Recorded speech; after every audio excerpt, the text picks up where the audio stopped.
Well, good morning. I'd like to call to order the meeting of the Lee County Board of County Commissioners. It's March 21st, 2023, and I have 9:30 a.m. Let's begin this morning with our invocation. Would everyone please rise?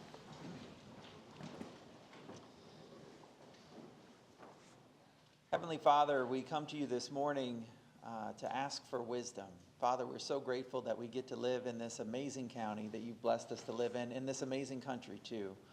Father, we pray that you will bless all of the decisions that we make today, that you'll give us discernment to make wise decisions for the people you've called us to serve. Father, this morning we want to specifically lift up the folks who were affected by Hurricane Ian here in our county. Father, it's been nearly 6 months since the storm, and a lot of good things have come out of this. A lot of people have been recovered. A lot of people have been able to resume their life as normal. But Father, there are a lot who have not been able to. And I pray this morning that you would help us to make decisions that would improve their situations and that would help them get back on the path towards recovery as well. It's in your Son's name we pray all these things. Amen. Amen. Please join me in the Pledge of Allegiance. I pledge allegiance to the flag of the United States of America and to the republic for which it stands, one nation, under God, indivisible, with liberty and justice for all. Thank you. You may be seated. Well, this morning we will begin with our ceremonial presentations, and at this time I would like to recognize Commissioner Ruane for National Nutrition Month. Thank you, Mr. Chairman. Quite a few people that are here for National Nutrition Month. Could you all come on up?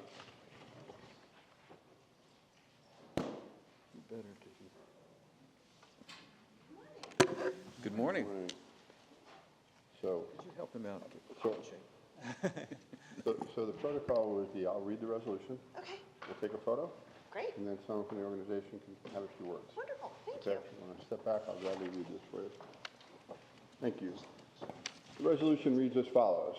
Whereas food is a substance from which life is sustained, the type of quality and amount of food that individuals consume each day plays a vital role in our overall health. And whereas there's a need for continuing nutrition education and a wide-scale effort to enhance healthy eating practices. And whereas National Nutrition Month is an annual national nutritional education and information campaign created by the Academy of Nutrition and Diabetics. Whereas the campaign celebrated each year during the month of March focuses attention to the importance of making informed food choices, developing sound eating and physical activity habits. And whereas the overall health and well-being of our residents is paramount to the importance of Lee County and Lee Health. Now, therefore, it's been resolved by the Board of County Commissioners in Lee County, Florida, proclaiming that the month of March is National Nutrition Month. In Lee County, Florida, encourages all citizens to join the campaign and become concerned about their nutrition and nutrition of others in hoping to achieve optimum health for both today and tomorrow. It's duly executed by the 21st of March by our chairman, Brian Hammond. All right, congratulations on National Nutrition Month. We'll take a nice group photo.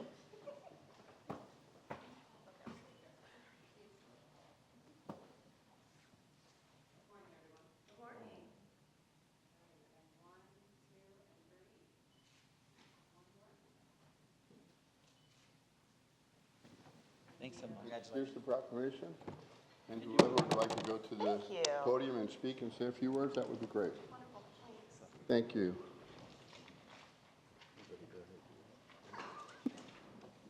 Hi, everyone. We are here from Lee Health, but all dietitians are present, especially in the month of March, to celebrate National Nutrition Month. It's our annual awareness campaign, like you said. This year's theme was Fuel for the Future. Every year there's a different theme. And it emphasized child nutrition, sustainable nutrition, and advocating for healthy nutrition for all. So Lee County has amazing opportunities for farmers markets and gardens. Our climate is just fuel for the future, literally, when it comes to growing. Our growing season is so wonderful in the produce that we can grow. So we're very, very grateful. We would be remiss, obviously, if we didn't mention the remaining healthy food deserts that do continue to exist. But with all the farmers markets, with our home gardens, with everything that we're encouraging, we hope that decreases every year. And also malnutrition is another focus of registered dietitian nutritionists. And that's a global problem, so that doesn't just touch us, but over half of the patients that come into all health systems show signs of clinical malnutrition. So that's what we do. We make sure that from child to elderly that they are taken care of, good nutrition planning, chronic disease prevention, and all of those things. So we greatly appreciate your support and your advocacy for dietitians everywhere. Thank you for everything you do.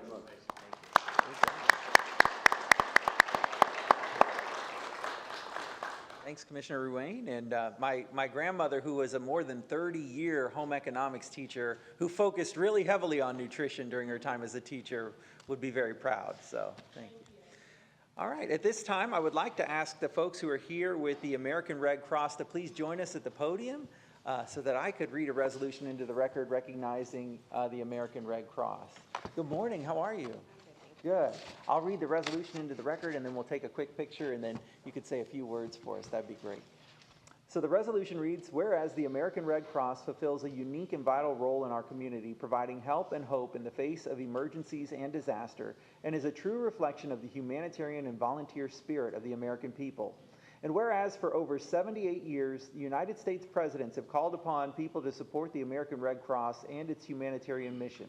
President Franklin D. Roosevelt was the first to proclaim March as Red Cross Month in 1943. Since that time, every president has issued proclamations designating March as Red Cross Month. And whereas the American Red Cross has been helping people for 139 years, responding to disasters and assisting members of the military, teaching life-saving skills, and serving as one of the largest blood suppliers in the United States, and whereas nationally, the American Red Cross responds to an average of nearly 200 disasters every day. The organization provides around-the-clock link between those in the military and their families and supplies blood and blood products to approximately 3,000 hospitals and transfusion centers across the country. And whereas we applaud the American Red Cross's mission to prevent and alleviate human suffering in the face of emergencies, and our community depends on the American Red Cross, which relies on volunteers and the generosity of the public to perform its mission. Now therefore be it resolved that the Board of County Commissioners of Lee County, Florida proclaims the month of March as American Red Cross Month in Lee County, and we encourage all citizens to support the work and the service and relief organizations that help support our community. It's signed this 21st day of March by me, your chairman. Congratulations. Thank you for all you do.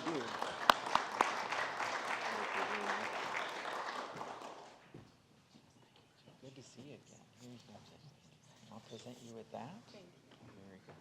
We'll take a picture.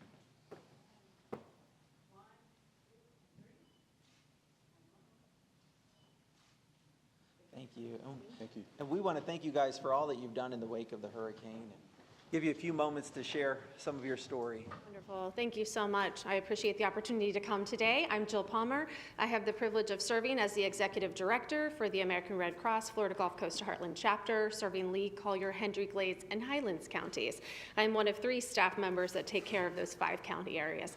As you mentioned, it has been nearly 6 months since Hurricane Ian struck our community, and the American Red Cross has been there since day one, working tirelessly with our community, with our partners, with our government officials. We had nearly 3,300 volunteers and staff members that were deployed here to our community to help those who were impacted. This is one of the largest disasters that the American Red Cross has ever responded to, that impacted right here in our home, and that's pretty significant when you think about the disasters that happen across the country every day. We completed nearly 225,000 damage assessments. We identified over 20,000 major or destroyed homes. We have provided $28 million in direct financial assistance to those who have lost their homes. The work does not stop now that we have wrapped up our response phase. We are rolling into our long-term recovery, working with the community partners that are also assisting with unmet needs, long-term recovery efforts. The American Red Cross has grant money that has been allocated. Those grants rolled out this week, so we've been able to open up that portal for those organizations that will be moving forward to help our community recover. Additionally, we're really excited that Lee County is one of 10 regions across the country that the Red Cross has selected to be a community adaptation program. This is going to help our community here, specifically in Lee County. Sarasota was also selected as the other county to help us become more resilient and adaptable, working with our micro-local community partners that are working in that space every single day. This is a program that will continue indefinitely right here in Lee County. And so I look forward to sharing more about that in the months to come. Thank you so much. Thanks, Jill. Thank you very much. All right, very good. Well, that concludes our presentations for this morning. At this time, we'll take up the recap. I have examined the recap, and there are no items that require action on the recap. So at this time, we'll move to the consent agenda. Commissioner Greenwell, do you have anything you'd like to pull for discussion? No. Commissioner Sandelli? Commissioner? Do not. Okay, I have nothing that I'd like to pull as well. So at this time, we'll move to public comment on the consent agenda. I have a card from Mr. Schottmiller. It says number 7. Did you want to speak on that, Mr. Schottmiller? Yes. Okay, come forward, please. And then I know Marcia Ellis had a few items that she'd like to speak on the consent agenda as well. And so you'll be after him.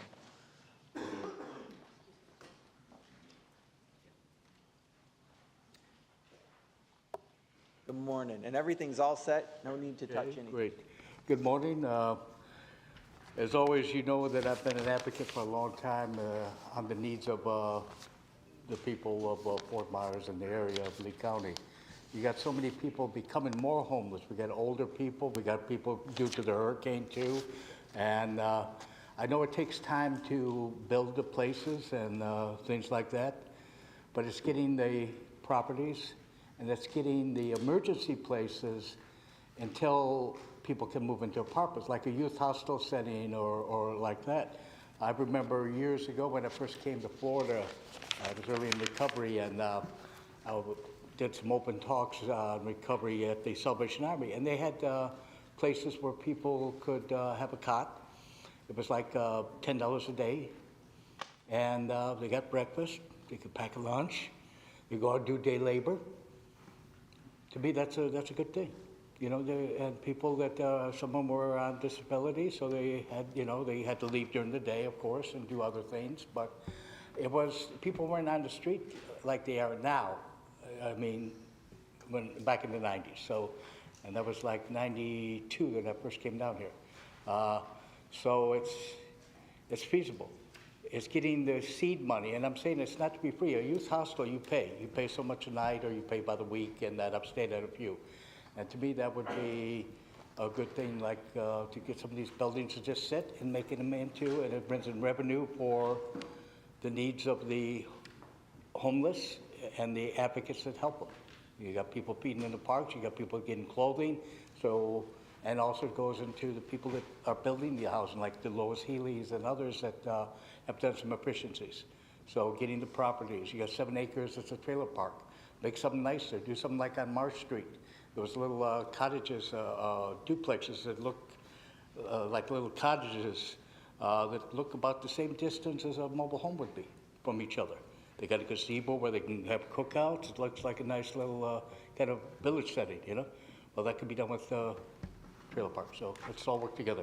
Thank you. Thanks, Mr. Schottmiller. All right, our next speaker is Marcia Ellis, followed by Deborah Swisher-Hicks. And if we could reset the time, please. Well, thank you. Thank you. Yes, thank you, gentlemen. Marcia Ellis, and I'm speaking today in regard to the public notice changes that are proposed. Before I showed up here today, one of my main questions was, is this the public hearing, or will there be a future public hearing scheduled to look at changes in the notice protocol? And staff did come to me with a note and let me know that there will be a public hearing scheduled in the future to delve into this issue a bit further. So in section 1, it speaks about the legal adverts and public notice linked. I want to know if that information is going to be linked with the relevant backup documentation to inform that notice. And will those links be functioning consistently?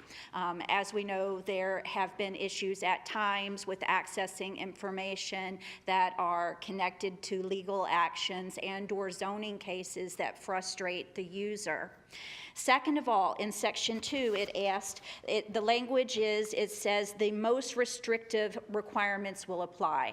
And my concern is, would that be the most restrictive requirements for the government or for the people? In terms of, there is a more generous standard for state and federal road segments, for instance, will the notice and the consideration be given to that state and federal standard?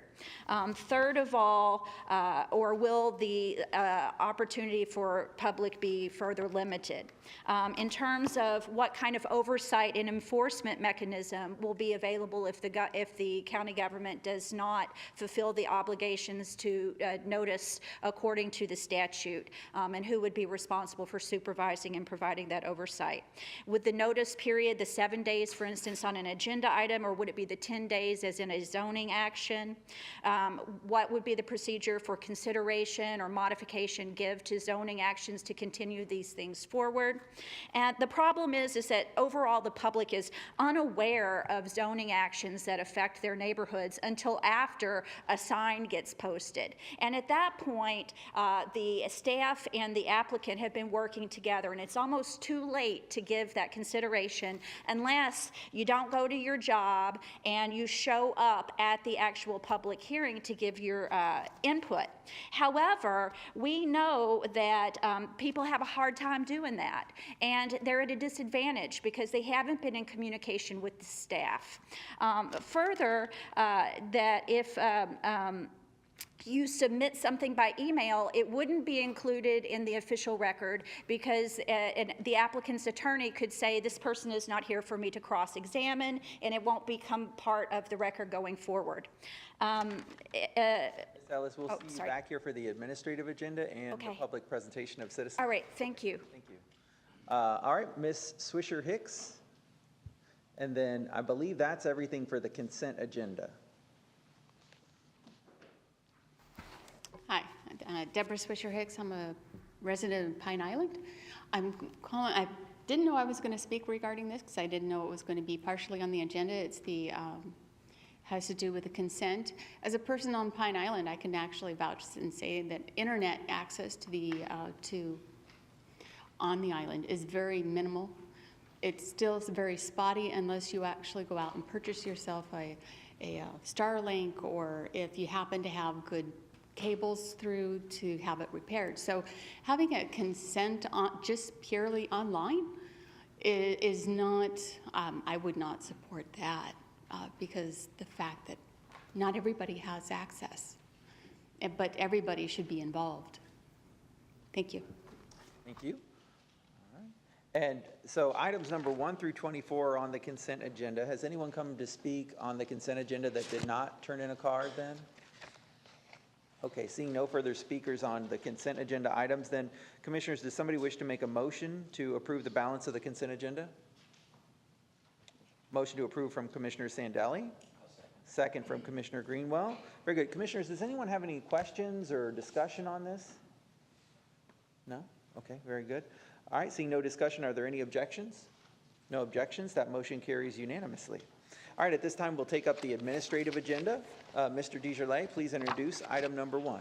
Thank you, Mr. Chair. Item number 1 on the administrative agenda, we're asking you to adopt a resolution and approve agreement to sell vacant land to the Lehigh Acres Fire and Rescue District. And Mr. Clemens, will you please make the presentation?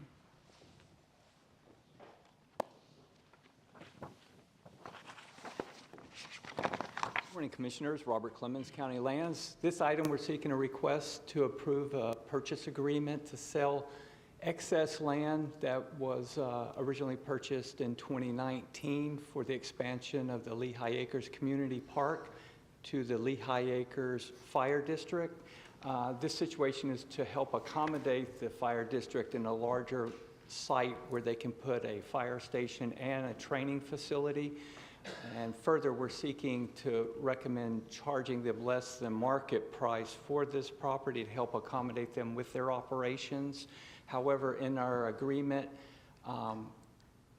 should they not provide these fire district services, that being ambulance services, then they would have, as part of the agreement, they would house our EMS if we were to take over the Lehigh Acre District. So in short, if they stop their fire operations, there will be deed restrictions that the county can purchase the property back at a discounted price, since we are offering a discounted price selling this to them. Any questions? Very good. Commissioners, any questions for our staff at this time? I'm good. Okay, I see no questions. Thank you, Mr. Clemens. Thank you. At this time, I have no public comment cards that have been turned in for this item, but does anybody wish to speak on this item? Ms. Ellis, come forward.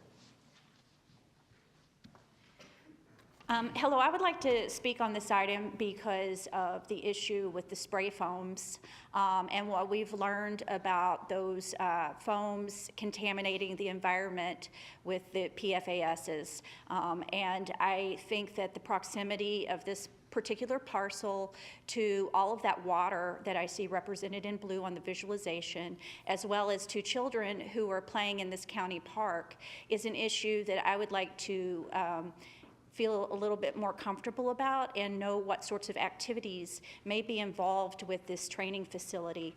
I say that as someone who had a child that used to meet at the park in North Naples where there's a training facility, and we went over and saw some of the stuff that they did. And it has crossed my mind in learning about the foam contamination.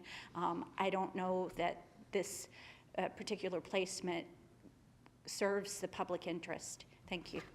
Thank you. Very good. Does anyone else wish to speak? Okay, seeing no further speakers, we'll close public comment at this time. Commissioners, does somebody wish to make a motion? I'll make a motion to approve. Motion for approval from Commissioner Greenwell and the seconds from Commissioner Ruane. Do we have any discussion or questions for our staff on this item? Okay, I see no discussion or questions. Are there any objections to the motion? Okay, I see none. That motion carries unanimously. At this time, let's introduce item number 2, please, Mr. County Manager. Thank you, Mr. Chair. Item number 2 on the administrative agenda, we're asking you to approve the second ratification of emergency expenditures executed under Resolution 22-09-31. Mr. Winton, please present the item. Thank you. Commissioners, this is to ratify emergency purchase orders that were issued in response to Hurricane Ian for emergency work and temporary repairs, as well as consulting services. You ratified the majority of these emergency purchase orders February 21st at your board meeting. These were purchase orders that did not meet the cutoff, which was in mid-January, so they were issued after mid-January. And the majority of these are for continuing consulting services for both cost recovery, which is very important because the county intends to spend $300 million for emergency work and permanent repairs that it needs to recoup from FEMA and the state. Support for our hazard mitigation grant program, which the county is receiving $340 million, so we are submitting applications for those grants. And then also for facilitation of the long-term recovery task force. Commissioners, any questions for our staff at this time? Okay, I see no questions. At this time, I'll call for public comment. I don't have any cards for item number 2 on the admin agenda, but has anyone come to speak in public comment on this item? Okay, I see no speakers, so we'll come back to the board. I'll gladly move the item. Motion for approval from Commissioner Ruane, second from Commissioner Sandelli. Any further discussion on this item? All right, seeing none, are there any objections? No objections, that motion carries unanimously. Mr. Desjardins, please introduce item number 3. Thank you, Mr. Chair. Item number 3 on the administrative agenda, we are asking you to adopt the countywide wastewater management plan. Mr. Flores, will you please make the presentation? Good morning, Chairman, Commissioners. For the record, Paul Flores, Utilities Deputy Director. Administrative item number 3 is to adopt our countywide wastewater management plan. Based upon the board's direction at our workshop on February 21st, we are including 2 alternative rankings. The first is to identify those project areas in the low to moderate income areas that would have the highest grant eligibility. And the second is on affordability from the lowest to the highest costs. As we discussed in our workshop, we have begun the process to apply for grants. If awarded any grants, we would bring this item back to the board for further consideration and some direction. With this approval, staff would submit this plan to meet the FDEP's deadline of March 31st. I'm available for any questions you may have. Very good. Commissioners, any questions for Mr. Flores at this time? No? All right. Thank you, Paul. Thank you. All right. At this time, I'd like to open this up for public comment. We do have 2 cards, Sharon Perkins, followed by Deborah Swisher Hicks. Oh, looks like Ms. Swisher Hicks would like to go first, and then... I was going to ask if it's okay if I... Okay. Yeah, go ahead. So this is Deborah Swisher Hicks, and then Sharon Perkins will be after her. Okay. Can I restart the time? If you could restart the time, that'd be great. Thank you. Okay. Once again, my name is Deborah Swisher Hicks. I'm a Pine Island resident, and I'm currently the president of the Greater Pine Island Civic Association. Thank you for giving me the opportunity to speak and address the countywide water waste management plan, the septic conversion report. Lee County is experiencing a decline in the water quality. Rapid growth, aging septics, and improper maintenance of septic systems are all contributing factors. Pine Island is the largest barrier island. We don't have island miles of beaches or visitors like Sanibel, but we have mangroves that protect our shores from erosion and allow a safe haven for several types of marine life and other wildlife.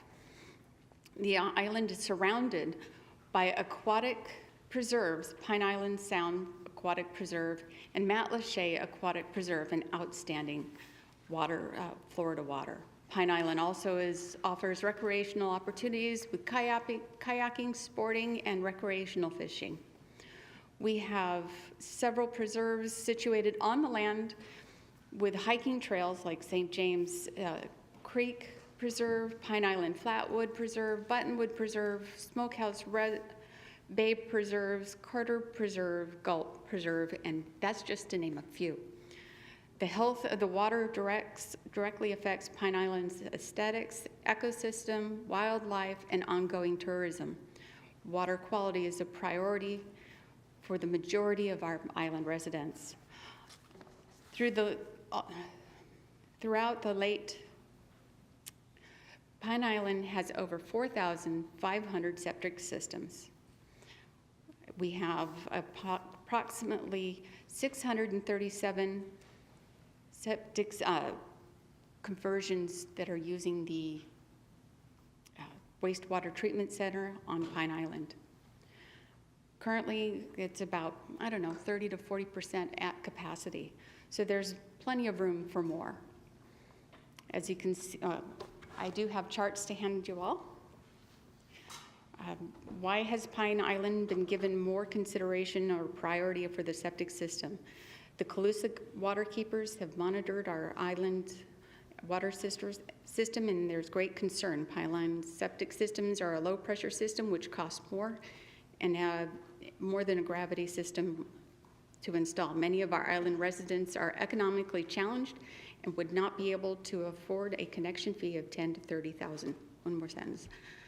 Pine Island is a rural area and hardworking people and love of the island, and we don't want to move and live anywhere else. Thank you. For your comments this morning. Sharon Perkins, followed by Marsha Ellis.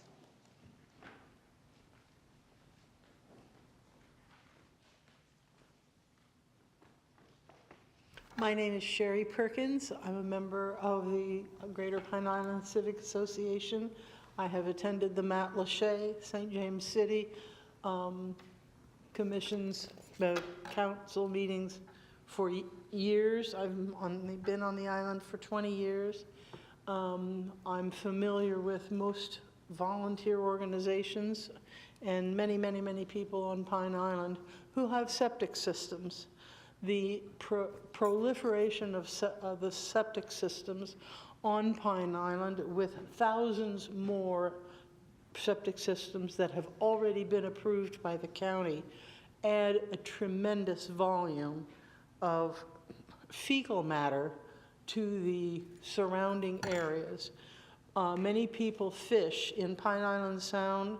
Tourists are in Pine Island Sound and Mount Lachey Pass. The waters around the island are in tremendously poor shape, although the federal government has classified the waters and Pine Island as a wildlife preservation zone. They've classified it as an outstanding water zone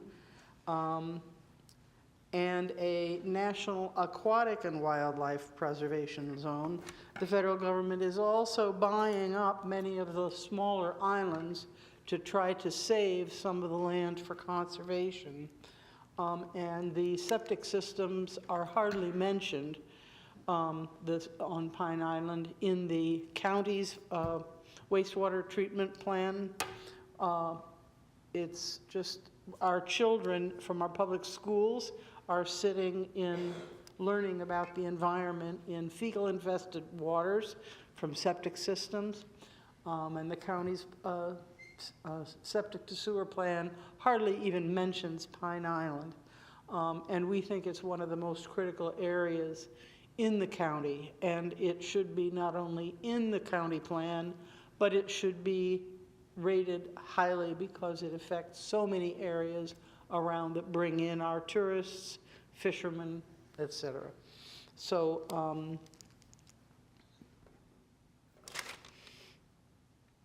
we think that the funding that is available should be directed towards the most critical areas first. And we think Pine Island is one of the most critical areas for wastewater management, and would hope that the commissioners would put the Pine Island area septic to sewer conversion system high on their priority list for treatment for the federal funds and state funds. Thank you. Thank you. Marcia Ellis, and that would be my last card on this topic. Thank you for the opportunity to speak about this topic. Unfortunately, I was unable to review the documentation. I had a problem with the link, and I notified the county attorney and Clerk Carnes yesterday about that, and one of the staff did get back to me that they were unable to recreate the issue I was having. This is a topic that is of great concern to me as we try to find ways to manage the waste being created by a lot of growth in the community, and how to best leverage our resources. I think that, working with acknowledging the priority of the coastal communities, the barrier islands, is very important in terms of that nutrient loading at the coast where it is most problematic. And though I have not reviewed this plan, another thing I would be looking for is that we are finding ways to also balance alternative water sources to use this wastewater for clean it up and use it for irrigation, particularly in those problem areas in Cape Coral and the problem area in South Lehigh on the northern border of the proposed Kingston development. We know we have a water dearth there, and we need to make sure that whatever wastewater facilities are being approved are considering both wastewater and alternative water sources to balance those needs. That's very important. Also, we'll be looking, when I do review this plan, for resiliency guidance being considered and followed. We know that the investment of our public facilities it's a huge investment. And when we build those facilities, we want to make sure that they are in locations that aren't prone to falling victim prone to hazards like flooding, for instance. We don't want to build a public facility in a location that's well known to flood or is close to water resources, like, for instance, flowways, lakes, near communities that have recreation, where we would expect there would be more than the usual interface with a water body. That's just bad policy. Another thing that I will be looking for when I review this wastewater plan is that that priority is given to identifying those communities that need the support in order to make this conversion, and that those are the communities where long-standing residents have been actually living here and paying taxes over the length of their mortgage. I thank you for your time. Thank you.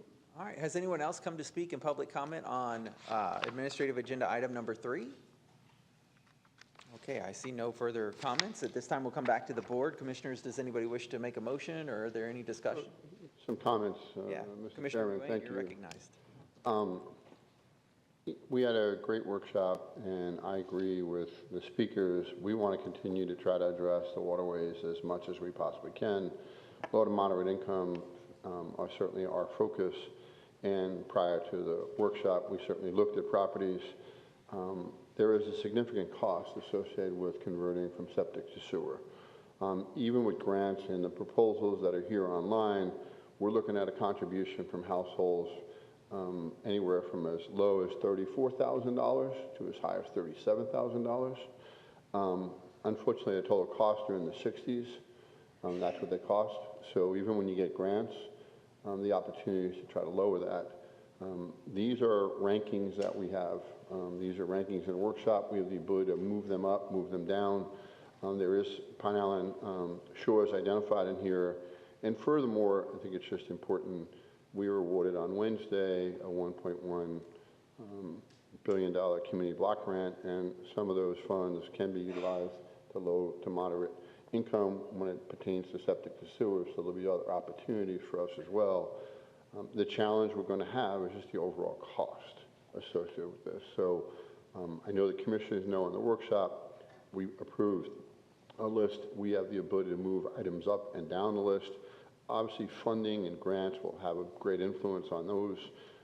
We have certainly a desire as a board to do all we can to address the septic systems to the areas where we'd have the greatest benefit. And I just thought that was important for our deliberations for quite some time at our workshop to be put on the record as such. And I'll make the motion to move this item.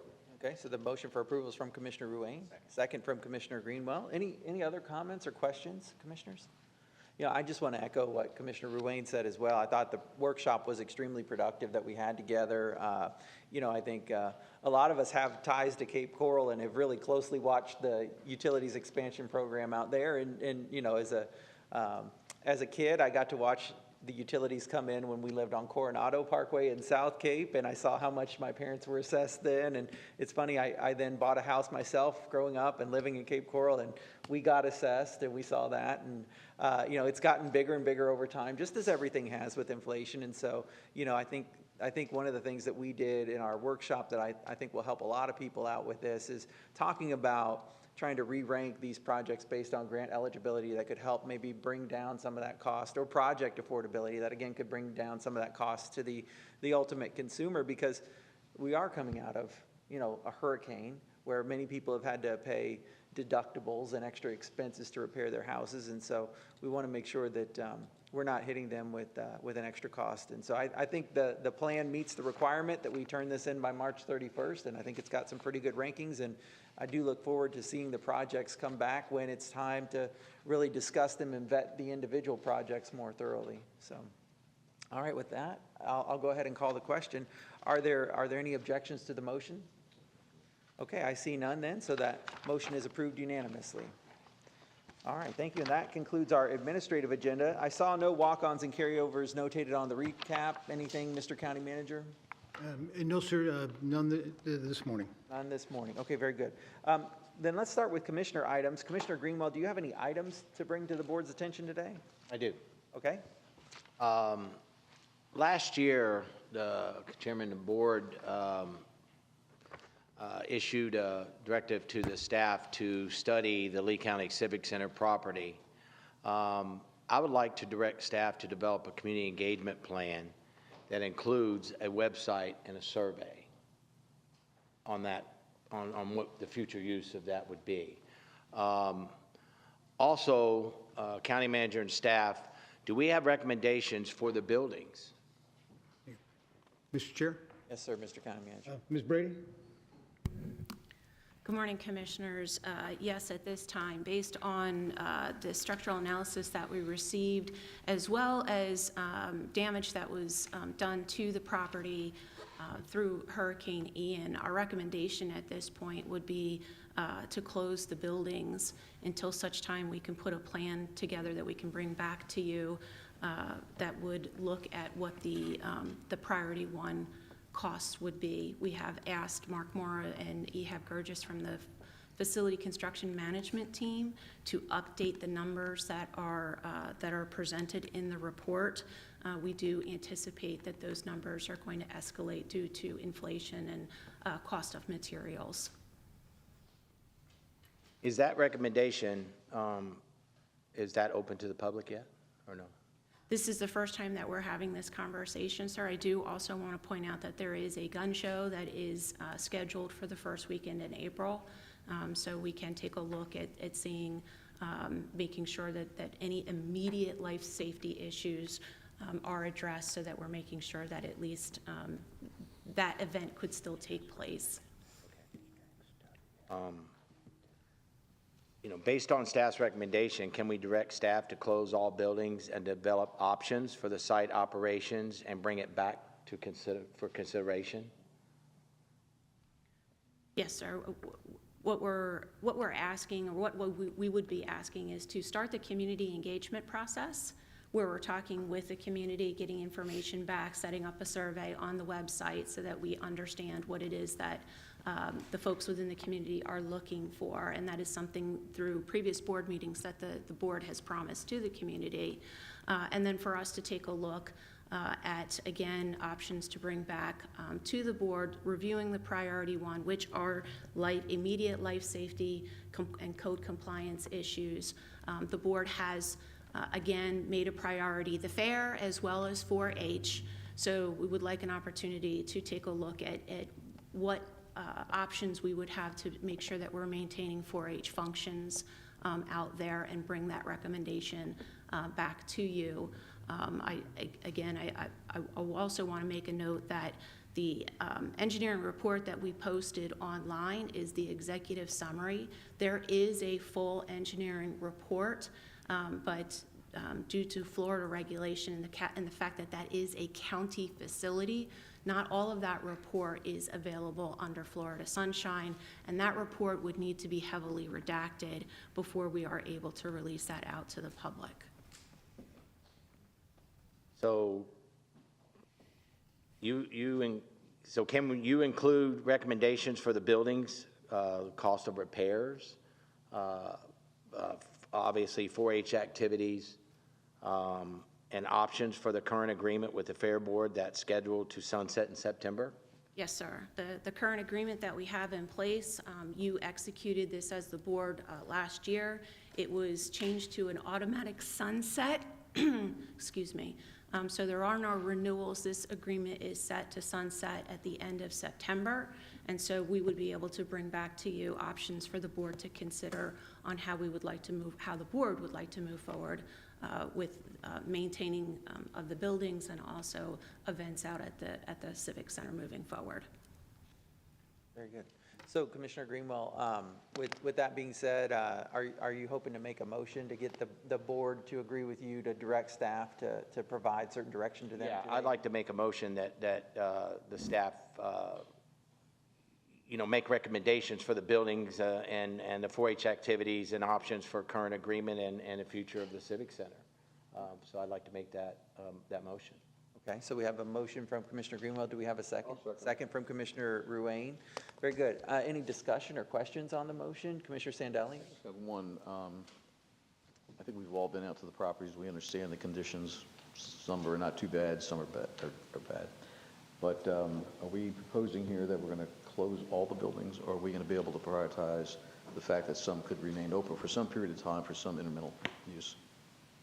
Commissioner, we would look to bring back those options to you at the next board meeting. Okay. So just to clarify then, we're not closing anything today then? We're just directing you to bring us options back? That would be something that we would ask as part of the motion, is to give us direction on how you would like for us to either close the buildings now or leave them open and bring you back options on April 4th. So for clarification, we are looking for direction on the community engagement piece. We are looking for direction on closing the buildings until we can bring back to you the information for what we can do as far as prioritization of the existing buildings, to include looking at the operations for 4-H, because this board and Commissioner Greenwell has made it known that the 4-H activities are a priority. And then we're also looking to be able to bring back to the board options as far as it relates to the current agreement that we have in place and future operations of that once that is due to sunset. Okay. Very good. So Commissioner Greenwell, then, is that your motion as outlined by Ms. Brady? Yes. Okay.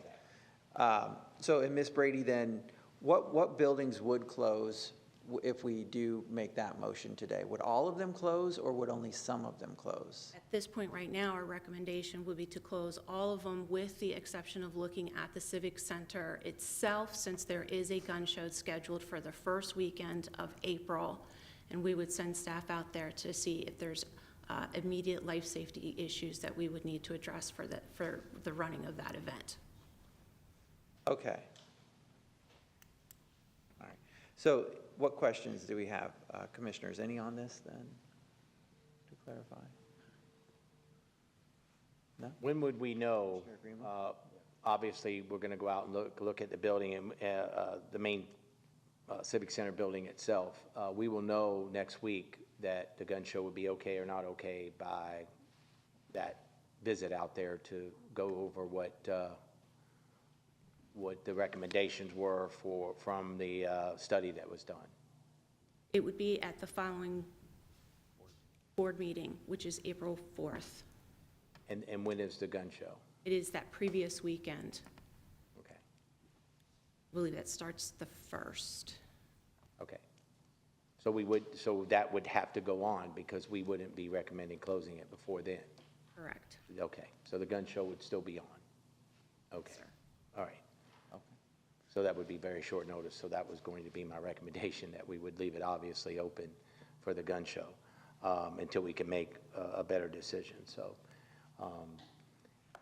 that's my motion to do that. I believe that we don't have any other option with the report that we received.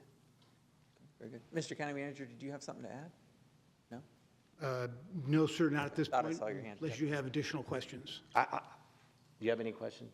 No, I think we made it clear. I think that was the concern I was going to ask about, was that gun show. So bottom line, it sounds like, obviously the engineering report has been turned in. And inside of that report, it showed that some buildings are probably not safe to be using right now. And because of that, we want to take a hard look at those buildings and those recommendations and not allowing people to use them until we know whether or not it truly is safe, or what rehab needs to be done in order to make it safe again for people to use those. Because of the short notice, and because the building's still standing and doesn't appear to be presenting any imminent life-threatening issues, we can allow the gun show to happen. But then after that, we're going to make a decision on closing all the buildings, including the Civic Center itself. Okay. And then separately, you wanted direction to be able to begin the community engagement process so that we can get ideas from the public on what they'd like to see happen with the Civic Center. That is correct, sir. Yeah. I think that's a... I just have one more Commissioner question. Sandeli? We talked about the gun show, and I think we all agree on that. Are there any other programs scheduled for any of the other buildings that, if we do this today, it upsets that scheduling? I believe that the county manager sent an email last night requesting that information. Okay. Mr. Chair? Yes, sir, Mr. Commissioners, I sent an email to the member of the Fair Board yesterday asking that question, what events are planned but not currently posted on the on their website, and so waiting for a response to that. And of course, the big question is, we received a letter, Commissioner Hammond, you received a letter, all the board members were copied, Fair Board asking for a 5-year extension because of a number of programs that require an awful lot of lead time. So that was the reason for asking what events, are those that they're considering. So of course, the biggest question, is going to come from the community, and we've heard it already. Well, 2 questions. One is, how about the 4-H? Are they going to be okay? And so we've all made a commitment that, we're going to find a way to accommodate the 4-H in all of their activities. Secondly, the Southwest Florida Fair, which, is an annual event. And this next fair would be the 100th anniversary, and a pretty big deal for both the Fair Board and the community. I did have a question asked of me yesterday. Is there a way for that fair to actually take place on its normal schedule, even with the sunsetting of the agreement that we have with the Fair Board? And after some discussion, we think there probably is a way to do that. While the Fair Board would no longer be the management company for the property, we could treat the Civic Center property like all of our other venues, and the Fair Board could, under a separate agreement, manage one more fair so they could have their 100th year celebration. And the community could have the fair for the 100th year. We need a motion for that? To approve that? Today? No, sir, not today. When we come back with other recommendations, I think would be the appropriate time, because we need to do a little more work on it. Just by way of comment, I will say, so I've seen this movie before. When we talked about the Civic Center, I got a chance to be on the board now for a while, and we've talked about the Civic Center a couple times over this, and I can tell you the passion that the community has for the Civic Center is real. It's palpable. You will be able to feel it. It's growing up here, a place that I've made many memories and spent many times at, and I think the community feels that same affection for the facility too. They want to see the facility taken care of, and they want to see better days at the facility. I think everybody recognizes that the facility is not in the best shape it's ever been, right? And now we've got an engineering report that tells us so. So I think clearly there needs to be a new reimagined future for the facility. Whenever I've spoken publicly about it, because I know the people are going to watch this, they're going to want to know, what are your thoughts? My thoughts have always been to preserve the civic functions that happen there, like the fairs, maybe even bring back the ability to have high school graduations and things like that. But to also preserve the ag functions that happen there. I think Lee County is a big enough county to have everybody in it. So we have beaches, we also have agriculture, all in the same county. And I think we need to continue to preserve the ag traditions related to the 4-H clubs and other activities that happen out there too. So, as we open the public engagement period, I would like the public to understand that this isn't like this, there's no predetermined outcome. This is actually literally us saying, okay, we got this report. We all know the place is in really bad shape. Where do you want us to start at? Do you want it to continue to be a facility similar to what it is right now, or what are you looking for? And then as far as the management agreement of the arena, I understand it sounds like we would like to see that management agreement go ahead and sunset as it's planned to. However, make accommodations to be able to allow the Fair Board to have the fair at the property. I think it is important to be able to have the 100th fair at the property, and we can do that similar to the way we let other groups hold events on our Parks and Rec properties. So, and you'll bring that back to us at a later date. We will. Okay, all right. I think if I may also comment on that, and thank you for saying that, because I think it's very important that our constituents understand that we're not closing the Civic Center. We're in a position now where the deterioration of the Civic Center and the facility is at a point where we have to make some tough decisions. The decisions are, what are we going to do? When you see the report, and I've reviewed the report extensively that there's some situations there that have to be corrected. It's not an option. They just have to be done. So, and thank you for correcting or letting the public understand it a little bit better than I did, that we're not closing the Civic Center. We just realized that we need to decide what we're going to do in the future. It's a 45-year-old building and facility that has just deteriorated over time, and it's in position where it's time for us to make a decision on a brighter future for that Civic Center and a brighter option, and it's time to make that decision.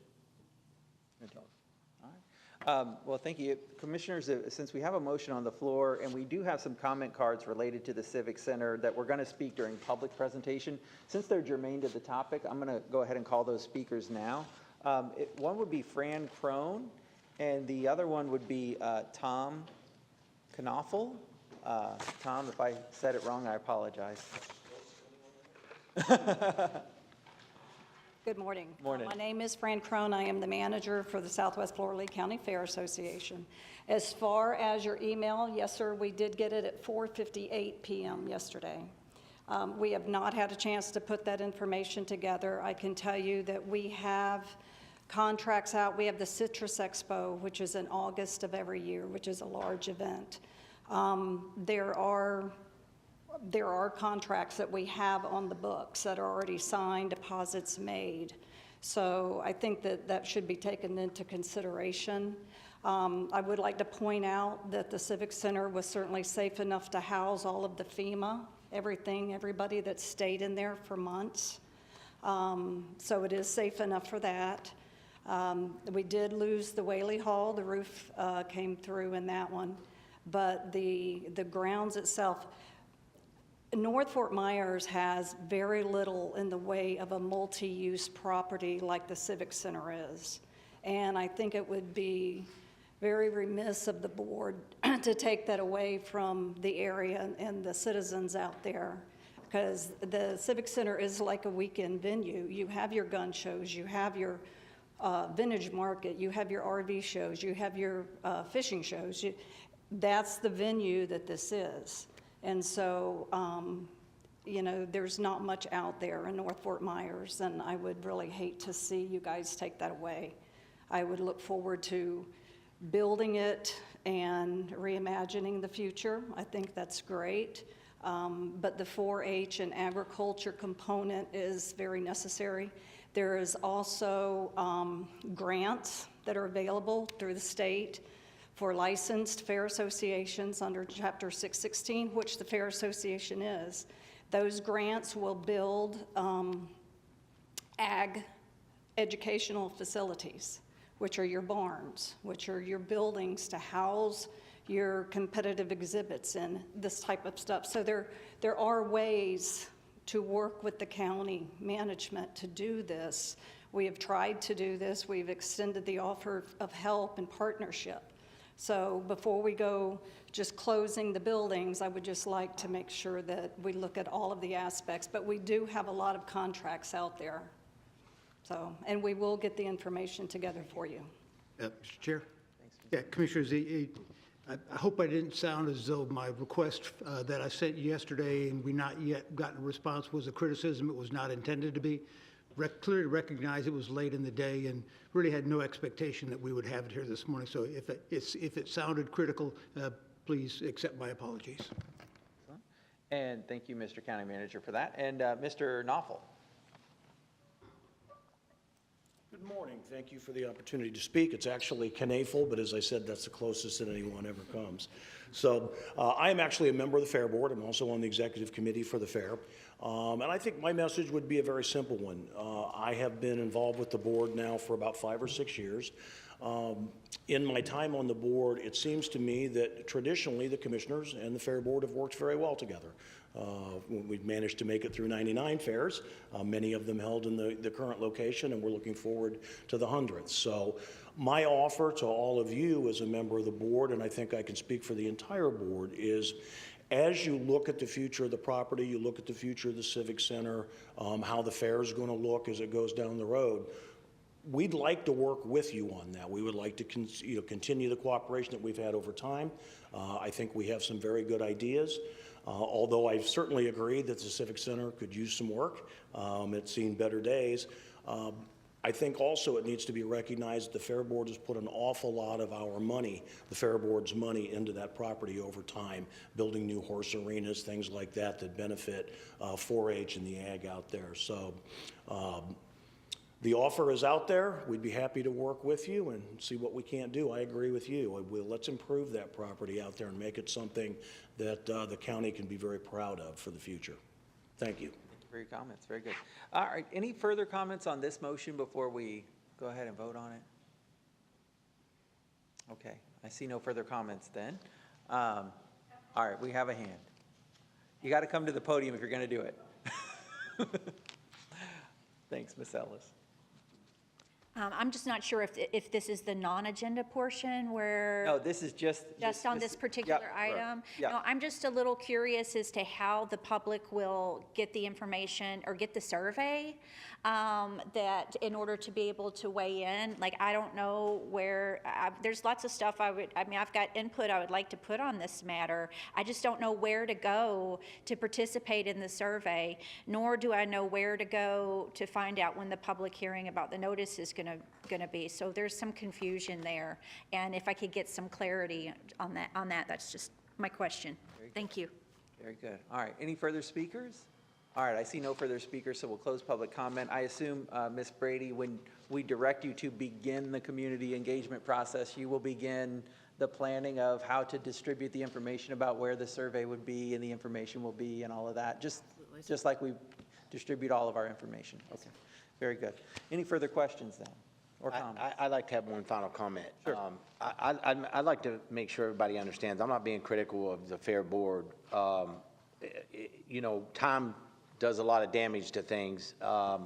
It's just time that we have to do something. Everyone knows I live right there. I drive by it every day, many, many times. So I've witnessed the deterioration, and I know it's a county facility that we should be proud of. So we need to get it back in the condition that we would be proud of again. It's been there a long time, and it's taken some hurricane damage, and it's also taken some deterioration damage. So that's just where we're at as a county, and we have tough decisions sometimes to make, and this is going to be one of them. Thanks, Commissioner. Just a question. So, Ms. Brady, when you come back at our next meeting, you'll give options. Could historically you just talk about the type of dollars that have been invested in this property over the years, you know, with our relationship that we have, because we've gotten to a certain position that we are. It seems like a lot of the required upgrades and enhancements were ones that were not made. And they were not made, obviously, because financially, it was not financially feasible to do so. Is that an accurate statement? Well, what I can focus on is the study that we have in front of us right now. And our priority 1 fixes, which are specifically life safety existing issues. These are things that will concentrate on life safety, code compliance, and functionality of the buildings. And that is estimated at about $3 million to address those priority 1 fixes. Now, that's part of what we've asked our facility construction management team to put together, because that $3 million was reflective pre-Hurricane Ian and also inflation, so we do anticipate that number to go up. But to your point, sir, priority 1 are existing, priority 2 are basically emerging life safety issues, and priority 3 will get you to a better level of functionality for all of the facility, and that's about $22 million to just cover all of those priority 1, 2, and 3. So maybe for clarity purposes, item number 1, those items weren't done because financially they were unable to be made, correct? I can't speculate to that, sir, but they were those preventive. So the deterioration of the building is accumulated with massive amounts of improvements that need to be made that were not made, and then it subsequently had hurricane damage, which made it even further. That is correct. Okay. Just wanted clarity. Very good. All right. So that number will probably go up because of also some damage from the hurricane. Absolutely, yes. I just wanted to clarify for sure. Very good. Did you have a question? I just have one more comment. I've been out there a number of times. I realize how important that property is for what it is and for the people today. I just hope that we can look very carefully at any contracts that are in play so that we don't have a gap, and shut this thing down. And if we can honor as many as those that can, it keeps the community rolling. The second thing, this is longer term, since the Kuiper Preserve is down my way, and we're looking at that, what can it be? I think it's going to be increasingly important because we can't do things in a preserve that we'd be able to do up there. And so that becomes increasingly important long-term to the community because it's going to allow us more opportunities up there. So I hope that's not specific to the property, but how we look at Lee County as a whole. Excellent. All right. Good comment. Any further comments then? All right. At this time, then I'll go ahead and call the question on this one. Are there any objections to that motion? All right. Seeing no objections, then that motion carries unanimously. Thank you, Commissioner Greenwald. Any further commission items? Okay. Commissioner Sandelli, do you have any items today? Commissioner Ruane? I do. On Wednesday, the Deputy Secretary of HUD came here and announced that we would be the recipient of $1.1 billion in CDBG DART grant, and I thought it would be appropriate. There's quite a few items on the list, but I thought it would be appropriate if Ms. Brady could summarize or give a framework of that, and then I could address some of the issues we have before the current legislator and tie that back together, if that's okay. Yes, Mr. Chair. Yes, absolutely. So as Commissioner Wayne mentioned, the Community Development Block Grant Disaster Recovery Grant. The federal government appropriates CDBG DR funding to the U.S. Department of Housing and Urban Development, HUD, to address unmet disaster recovery needs arising from major disasters such as Hurricane Ian. Last week, it was announced that Lee County would be receiving approximately $1.1 billion as a direct allocation. 70% of these funds will focus on communities and programs that address low to moderate income needs. And we do have a map. I'm not sure if they're able to get that map put up on the screen. The rest of these funds, there's the map right there. So the shaded area represents those low to moderate income communities.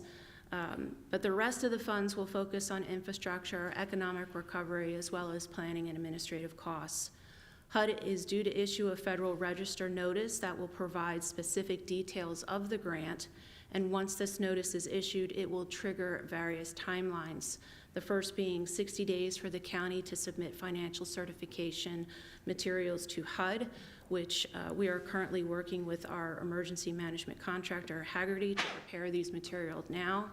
And it will also trigger 120 days for the county to submit an action plan, an implementation plan that will include community engagement as well as a public comment period. The county will look to our existing Community Development Block Grant Program that provides annual grants on a formula basis to local governments and states to develop sustainable communities by providing decent housing, a suitable living environment, and opportunities to expand economic opportunities, principally for low and moderate income persons, for development of this action plan, since again, 70% of this grant must go to these programs. And thank you, I appreciate that. I think it was just important, there was some confusion, obviously, when we were the recipient. Word obviously got up to Tallahassee, and the state was obviously happy that we were able to receive this money, but confused in the application. So our professional Haggerty put together not only what this grant is, but then identified most of the major projects we were looking for funding on. Specifically when it came to DOT and the causeway for Sanibel, the Pine Island Bridge, the Little Pine Island Bridge, the bridges to Little Hickory, and they were approximately $64 million. Beach renourishment, again, a great deal of projects that we have throughout the county, as well as utilities impacts both in Fort Myers Beach and Sanibel. None of those projects would be eligible for this, for the CDBG grants, and I want to make sure that Tallahassee was very aware of that. There seemed to be some confusion since we received money that this money had a very specific purpose to it and not necessarily as broad as it might be. With that in mind, the Senate, in their budget today, has actually allocated specific items that we've asked them to. So inside their proposal, it addresses all the bridges that we referred to, the Sanibel Causeway, the Pine Island Bridge, the Little Hickory, both Little Hickory and Big Hickory bridges. So they, not only on top of having specific dollars allocated to the hurricane, but they address these as specific line items. So they're in their budget. I will be going to Tallahassee next week because the challenge we have is now to make sure the House has the same items for consideration, at least line items, and then it could be a reconciliation. But the dollar amount, Commissioner, when you and I put together a report and went to Tallahassee and asked for specifically when it came to DOT and beach renourishment, are all in the Senate budget. The challenge now is to make sure the House wants to adopt those as well, or at least put them in the budget. And then what occurs in the process is once they're in the budget, then they have a reconciliation of what they come to. So our mission that I, certainly as a task force leader, is to certainly go up and advocate to the House side to make sure they understand the importance of this and the contributions that we'll make to the economic revenue and the economic engine we have by making these investments, and certainly make sure if there's any questions that might come up with the block grant we received from HUD and clarify those distinctions. So that's my report relative to the activities. Happy to share as the Senate items came out and their spreadsheet came out this morning. Happy to see that they're all in the Senate. I know I'm extremely grateful for the work you're doing at the state to make sure they're so well aware of all the issues that we have. So thank you very much. And I appreciate you going to DC tomorrow. Thank you. Yeah. Share with the board. I think that's great that you're doing that. Well, that is a nice segue, Commissioner, to my commissioner item. Yes, sir, Mr. Desjardins. I apologize. Before you go on, if you just indulge me for a moment, please. Sure. I think it bears repeating that these CDBG DR grant dollars, as Chris mentioned, HUD has not sent that to the Federal Register yet. And the restrictions that we've talked about this morning are not finite. The final rules of engagement and how these dollars are to be spent will come when HUD issues that document. This $1 billion it's clear it's been misunderstood by some folks. And again, just bears repeating that this $1 billion can't be spent however we see fit, and or however the cities see fit. These and because of the misunderstanding, I think there's some people who think that, well, we're getting this $1 billion, so our appropriation requests from the state are no longer valid, and that nothing could be farther from the truth. We still desperately need those dollars that we have asked the Florida legislature for, and those dollars really, have nothing to do with the CDBG DR grant from HUD. We're going to repeat that statement over and over and over again until we get through the legislative season, and hopefully the legislature will fully understand how necessary the reinvestment is back into our community. Commissioner Ruane? And I couldn't agree more with the county manager. In my conversations with members of the Senate, I continue to indicate the dollars and cents and the magnitude of the impact and the devastation we have, approaching $8 billion and continue to climb. And over the next 4 or 5 years, most economists indicate that number is going to double. So as much as I am appreciative our plan needs to be put together for HUD, there's a long roadway in front of us. And really, I hope my message clearly next week is to let them know that we still have the needs that we do to try to get the economic impact to our economy, keep going, and make sure they understand that HUD dollars are a specific pot with a specific purpose, and the projects that we really need to be funded will continue to make sure we recover in the quickest way. And the timelines on the two are so different when you look at the type of timeline this block grant will come out and our action plan and the way the funds will come to us and be distributed, where the bridge for Sanibel, let's just say, it's going to be done in a year and the 20% match is going to be due and owing. So those are some of the challenges just to make sure the clarity is up there. And I just want to make sure the media understands just the need that and the devastation we've taken. The dollars and cents right now are catastrophic. So we are appreciative of the HUD dollars, but we still need the bridges, we still need beach renourishment, we still need all the utility projects funded, and they're separate and apart. Right, absolutely. I think that's a great point, Commissioner, that you just made. You know, $1.1 billion is a lot of money, but so is $8 billion, and that's what the total damage estimate was from the storm. So, and this $1.1 billion is very restricted, so we'll make sure we use it the appropriate way. So, thank you very much. All right, and so real quickly, that does dovetail nicely into, I wanted to provide notice, Commissioners, that I will miss the zoning hearing tomorrow, which I believe is going to be canceled tomorrow. But I am going to fly to Washington, D.C. to meet with our federal lobby team with Ballard Partners to go and give a 6-month update to the folks in Washington, D.C., our Florida congressional delegation, and also our couple of the agencies, the Federal Emergency Management Agency and the Federal Highway Agency.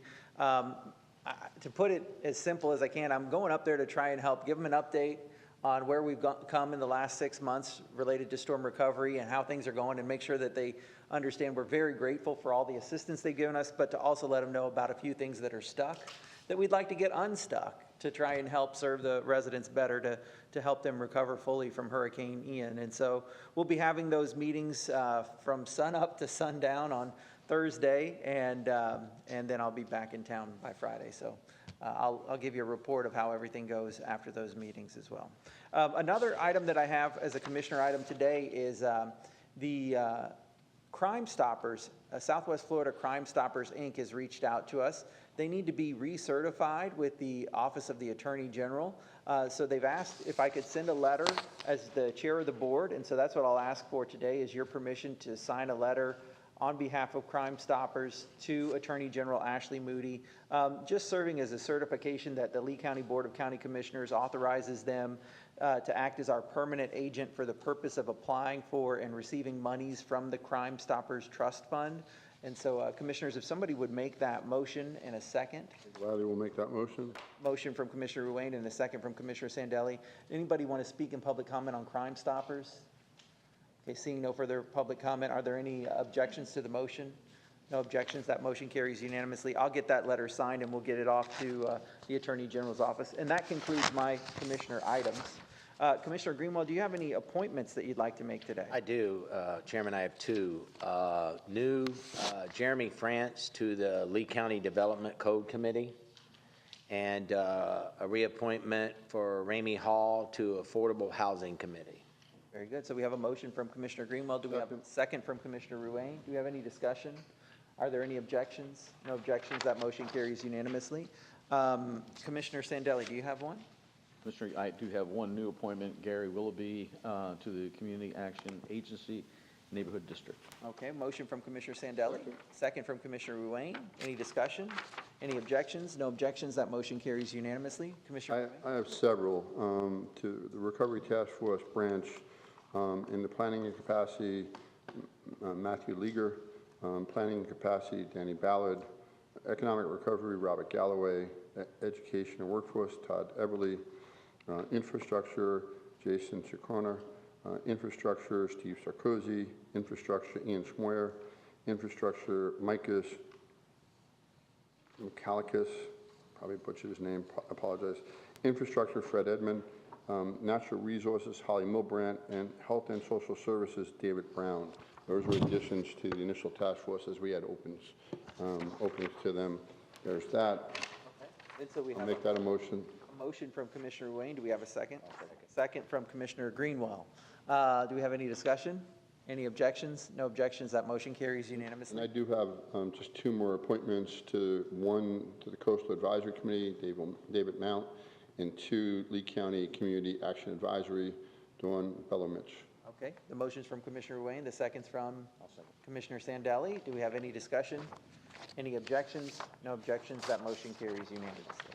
All right, very good. I have one new appointment that I will need a motion and a second on.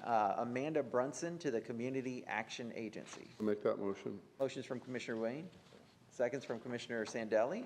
Any discussion? Any objection? No objection. That motion carries unanimously. All right, that concludes committee appointments. Mr. County Manager, do you have any items today? Thank you, Mr. Chair. Just to remind everyone, we do not have a workshop this afternoon. No workshop this afternoon. Very good. All right, thank you. And that concludes your county manager items. Mr. County Attorney? Nothing further for the board's consideration. Thank you, sir. Okay, thank you, Mr. County Attorney. At this time, we'll turn to public presentation of matters by citizens. This is the opportunity to talk on non-agenda items. First, I'd like to call Mr. William Joe Schottmiller, followed by Marcia Ellis. Mr. Schottmiller? Okay, maybe he said what he'd like to say earlier. Marcia Ellis. Thank you. And then after her will be Alan Bills.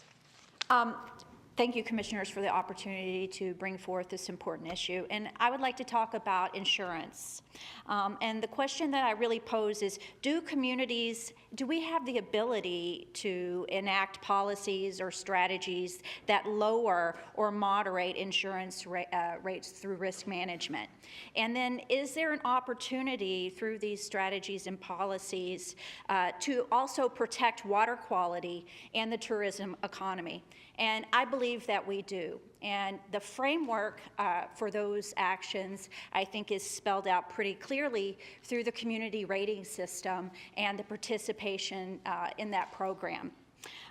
One of the things that I've noticed here in our local community as we recover is that there's a devotion and a diversion of material resources, temporal resources, and spatial resources to new development. And those materials are really being misdirected, in my opinion. So rather than the common folk being able to secure a roofer to come in or a contractor to come in and work on their properties, these folks are working on all the new development, which is much easier to do. They literally can just move building to building. And now we're facing families who are having their insurance policies canceled. They're unable to secure a new policy because they've been unable in our community to secure a contractor or a roofer or whomever to come in and do those repairs.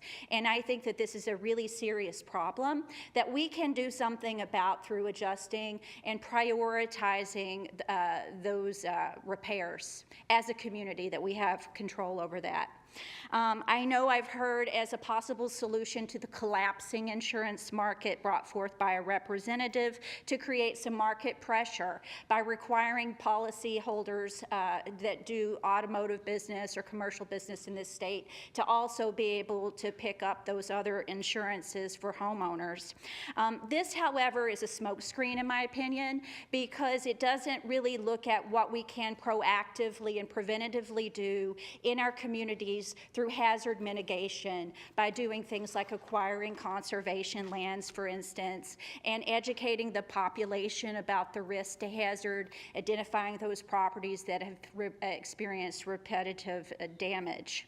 The FEMA guidance is clear that we should be utilizing natural resources and natural solutions as much as possible to mitigate hazard. Lastly, I want to say that that we, through the natural solutions, can be doing more to reduce collectively the entire community's insurance. Thank you. All right, the next speaker is Alan Bills, followed by Joseph, I think it's Annis. Oh, Addis. Thank you. Sorry, Joe.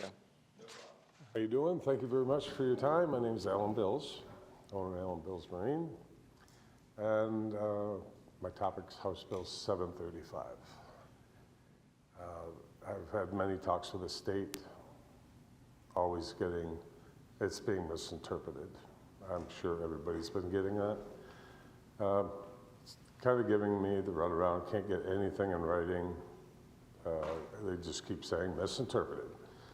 So I want to thank all of you, first of all. I mean, we were notified December 6th of 2021 from Lee County that we were going to have an issue with licenses. It took about 3 months for me to also come down, ask you. You continued our licenses until June of 23, which again, I think can't thank you enough. that took 3 months out of the time. Then, of course, we had Ian, devastated our community. Well, I was no different. I've been working on my home. I've been trying to keep my business running, trying to watch out for my livelihood with this license deal, not knowing whether I'm going to have a job in 3 months after working for over 30 years here in Lee County and in Henry County. But mainly in Lee County. I've worked here for over 30 years. I've never had a mark against my license. And I'm very concerned about it, as you can imagine. Hey, you're in business for 30 years and all of a sudden somebody tells you can't work anymore? But it's not just what's going to affect me. The licenses that they are removing are going to be setting up the community as a whole for a huge downfill. There's going to be people out there painting houses, laying pavers, doing whatever, cabinetry. Quite a few realms of licenses are going to be taken away. And the homeowner's going to be held holding the bag. If, if they do shoddy work, hey, they won't have any recourse to go back on anybody. They won't have a license to go back on. I can see a real bad problem with the whole bill, and I hope it gets straightened around. I appreciate all the hard work you guys are trying to do, and I hope you succeed in doing this. I've told the state I'm going to the media probably sometime in the middle of next month. And there's 4 lawmakers. I've talked to Mike G. Lombardo, again, misinterpretation. I told him I'm going to be going to the media. There's going to be 4 lawmakers and the 1 presenter that are going to be mentioned in my presentation. But thank you very much for your time, and I hope you have a good. Thank you, Mr. Bills. All right, we have 2 more speakers. I wanted to ask a question for our county attorney, if I could, and you don't have to give me anything on the spot, but is there an opportunity we could research and just get back to the board information on if we could grandfather in people who held local licenses in Lee County without having to reopen our permitting process and not our permitting, but our local licensing process that we had established. You don't have to give me an answer today, but I think just at least researching that idea is something that I'd be interested in. And with all my colleagues here and the ability to talk in sunshine to them, is that something you're interested in as well? Just researching if we could maybe create a grandfathering of people who had previously obtained local licenses as we work towards adopting these changes. Mr. Chairman? Yes, sir, Mr. Wesh. We would be thrilled with that direction. As we've previously commented with regard to this bill, we think this is the epitome of the law of unintended consequences. We think the bill, as initially drafted, served a legitimate purpose, and I think in large part that was to curtail some jurisdictions, perhaps along the east coast of Florida, from over-regulating. Unfortunately, it had some, what I believe are unintended consequences that we've been trying to work through and around since its adoption. With that board's direction, we'd be happy to research that possibility and report back to you. We fully understand the shortcomings of the bill, and we would love to be able to put our local contractors in a position to remain in business while still being compliant with county ordinance and state law. So thank you. Okay. Mr. Chairman, I gladly would make that motion. Okay, so let's motion from, I think Greenwell had his hand up first, from Greenwell, and then a second from Commissioner Ruane. And then Commissioner Greenwell, you had a comment? Yeah, just a quick comment. We've had inner discussions about that because it does put not only contractors in a position of hiring unlicensed people. It is legislation that is causing some consequences that maybe were unintended because legally we're not supposed to do that. And then the homeowner, as Mr. Bills said, puts them in a position of hiring someone with no recourse to go back. So it does give us an opportunity to grandfather some of the people in that we know obviously have done business in this county in the past. So that motion makes. I will gladly second that. Very good. All right, any further discussion on that? Commissioner Sandeli? Just really a comment. I don't think there's any question of the need for contractors in general. And then when you take people that have been experienced over a number of years, they bring, the best to the work. So I would gladly comment on that. Thanks, Commissioner. All right, very good.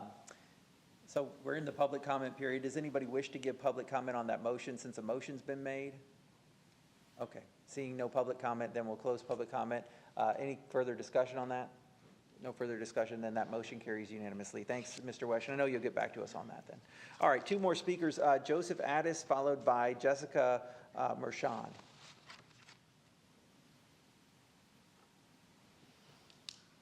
Good morning, gentlemen. Mr. County Manager, how are you today? Good. I come to you today representing no less than 7 organized baseball organizations throughout Lee County and actually one in Collier County. I'm requesting that consideration be given to allow us to utilize the lights on the baseball fields, not for an extended period of time, but for a half an hour up to 8 o'clock so that games can be completed and go through their fruition. I understand right now that request is either on hold or a firm decision has not been made. I'm an umpire. I take my job extremely seriously, and obviously I have some respect that I'm standing here today representing these organizations. Once the field is turned over to an umpire, we have the authority and jurisdiction to stop that ball game at any point should it become unsafe. And believe me, I take that very seriously. We're dealing with youth and young ladies 15 years and under. They're not throwing the ball 85 or 90 miles an hour. These young people are throwing in the 60s. I would just request consideration. These kids have been through a lot over the last 3 years. COVID devastated baseball for quite a while, and then this year, of course, Ian and the lighting situation. If you would allow us to utilize the lights up until 8 p.m. and no later, we could complete our ball games. That's my simple request. Hopefully, the county manager may be able to look at it and agree with me. We're not asking for an arm or leg. We're just asking for permission to utilize the lights up until 8 p.m. Thank you very much. Thank you. Our next speaker is Jessica Mershon.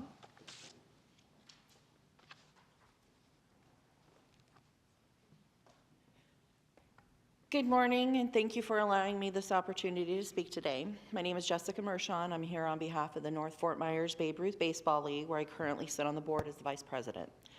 Following the March 7th meeting, I requested for the lighting to be brought back on the agenda for today's meeting, as I was not able to attend the previous meeting due to work. I'm here today to advocate on our league's ability to use the field lighting. North Fort Myers Babe Ruth sustained little damage to our field, allowing our players and families the ability to return to fall baseball quickly following the hurricane. Though comments had been made stating otherwise, Lee County Parks and Rec gave our league full permission and ability to use the fields and the lights during the fall season. This helped many families and children in our area that were trying to get their minds off of the tragedy, get back into some kind of a normal state of mind. When we began the spring season in January, we were notified that we would not have the ability to use our lights this season, though we had been using them in the months previous. We are also wished to add that the lights were not deemed unsafe prior to the hurricane. Our league currently has over 250 players and 15 teams, and some of these families are traveling from Punta Gorda, Pine Island, and many other areas in the county. We're also providing field time to some of the, the other leagues in the county, Hancock team being one of them. As their fields were severely damaged, and we know how important the youth sports are to our children. Our board did come up with a temporary schedule to try to accommodate the lighting situation. However, this schedule was not feasible for the majority of our families due to those parents that are working and our students that are going to school. Some of these middle school age children don't get home until 5:30 p.m. We have missed out on so many months of practices due to the situation with the hurricane and then the continued situation with the lights. And this situation, with these practices these children are missing out on, it helps us to, these practices help our team stay competitive in the area. And we've had 3 out of 5 of our team divisions last spring that became district champions, and one of our teams even became second in the state.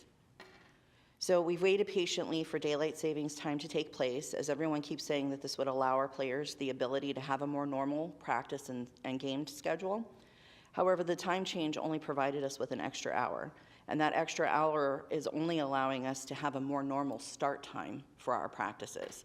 Our parents can't make it to the field at 5 p.m. So starting our practices at 6 p.m. gives them that opportunity to get home from work and children to get home from school, and this gives us an hour and 30 minutes each evening to play. The natural lighting begins to diminish after 7:30, and without the ability to use the lights at our field, this diminished visibility. Go ahead. We hear what you're saying, and your time has expired, but thank you very much. I appreciate your comments this morning. Very good. Obviously, Well, Chairman, I have a comment. Obviously, no one can feel more that how important this is, I guess. I know this is very important for our children. Obviously, a person that's grown up here playing in these Little League fields and eventually being fortunate enough to play in the major leagues. I was hit by a 97-mile-an-hour fastball in the head, so I know how dangerous it can be as well. I understand that umpires have the ability to do that. Our problem is, there's no way for us to make sure they are doing that. So we're caught in the middle here a little bit. I would like staff to please look into and keep me informed as fast as we can to possibly, I know we're trying to also do it as fair as we can to make sure that one league has the opportunity the other leagues have. So that becomes a very difficult problem too. We understand there's some lighting that in certain ballparks are worse than others. There's no question there are some that probably would be okay. So I will keep on staff to see how fast we can possibly do that. I don't know if we don't have a recommendation today, but I hear you. I understand that it is super important that we get this done. It should be a priority, and it will be a priority. But I know how dangerous it could be as well. I've witnessed many kids getting hit in the face with a baseball, and I know how bad it can be. So we want to make sure it's safe, but we want to give opportunity as well. So I ask staff to please, if we have any updates, I'd love to hear them. Mr. Chair? County Manager. Commissioner, I think there are 2 issues that will allow for youth baseball to play into the evening hours up until 8 o'clock. One, of course, is as the daylight savings continues, we will monitor closely how much light is available later in the day, week by week, and it shouldn't be all that much longer before there'll be enough light, supplemented by the lighting system that they should be able to play. The other thing that will allow them to play is just the repairs. Our contractor, Musco, is in town this week. I was just told, and so they're on it. We commit to you that we will get the kids playing, a recommendation to let the kids play just as quickly as we can. Very good. All right. Any further comments then? Is there any further business before us then? All right. I see no further business before us. We're adjourned.